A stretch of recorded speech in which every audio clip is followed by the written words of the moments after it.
So hi friends, మనం ఈరోజు జీర్ణక్రియ అంటే ఏంటి, దీంట్లో మనకు ఇంట్రాసెల్యులర్ డైజెషన్ అంటే ఏంటి ఒకసారి తెలుసుకుందాం. జీర్ణక్రియ అంటే ఆహారంలో ఉండే క్లిష్టమైన స్థూల అణువులు జీవ ఉత్ప్రేరకాలు అంటే ఎంజైమ్ సమక్షంలో శోషణం చెందగా సరళమైన సూక్ష్మ అణువులుగా మారు ప్రక్రియను జీర్ణక్రియ అని అంటారు. జీర్ణక్రియ అనేది యాంత్రికం, అంటే ఒకటి దంతాల ద్వారా మనం ఆహారాన్ని తీసుకుంటాం. నోట్లో ఆహారం తీసుకున్నప్పుడు, అన్నం తిన్నప్పుడు కానీ, ఏదైనా తిన్నప్పుడు కానీ, ఏదైనా పదార్థం తిన్నప్పుడు దాన్ని మొదటగా మనం ఏం చేస్తామంటే బాగా కొరికిన తర్వాత ఏంటంటే మనకు బాగా ముక్కలు చేస్తాం. అంటే దంతాలు ఆహారాన్ని కొరకడం ద్వారా, నమలడం ద్వారా, పెరిస్టాలిక్ చలనాలతో చిలకడం వల్ల జరుగుతుంది. మరియు రాసాయనిక విధానాలు అంటే ఏంటి, మనకు ఎంజైమ్ల చర్యల వల్ల జరుగుతుంది. అన్ని జంతువుల్లో ఆహారంలో కార్బోహైడ్రేట్లు, ప్రోటీన్లు, కొవ్వులు పదార్థాలు మనకు ముఖ్యంగా ఉంటాయి. మనకు ఇవన్నీ కూడా బృహదణువుల రూపంలో ఉంటాయి. అందువల్ల ఆహారపు నాళ గోడల్లోని కణాలలోకి నేరుగా శోషణ చెందవు. అందువల్ల ఈ బృహదణువులు ఎంజైమ్ల చర్య వల్ల శోషణ చెందడానికి అనువైన సరళ రేణువులుగా మారతాయి. జీర్ణక్రియ సమయంలో కార్బోహైడ్రేట్లు గ్లూకోజ్ గాను, ప్రోటీన్లు అమైనో ఆమ్లాలు గాను, లిపిడ్లు ఫ్యాటీ ఆమ్లాలు గ్లిజరాలు గాను మారుతాయి. అంటే కార్బోహైడ్రేట్స్ ఎలా మారుతాయి, గ్లూకోజ్గా మారుతాయి.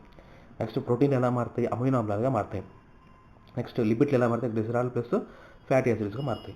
అయితే జీర్ణక్రియలు మనము రెండు రకాలుగా చెప్పుకుంటాం. ఫస్ట్ ఏంటంటే ఇంట్రాసెల్యులరైజేషన్ అంటే కణాంతస్థ జీర్ణక్రియ అంటాం. రెండోది ఏంటి, కణబాహ్య జీర్ణక్రియ అంటే ఎక్స్ట్రా సెల్యులరైజేషన్ అంటే కణం లోపల జరిగే జీర్ణక్రియ, కణం బయట జరిగే జీర్ణక్రియ. అది ఇక్కడ స్క్రీన్ మీద చూడండి, కణం లోపల జరిగే జీర్ణక్రియ, దీన్ని కణాంతస్థ జీర్ణక్రియ లేదా ఇంట్రాసెల్యులర్ డైజెషన్ అని చెప్తాం.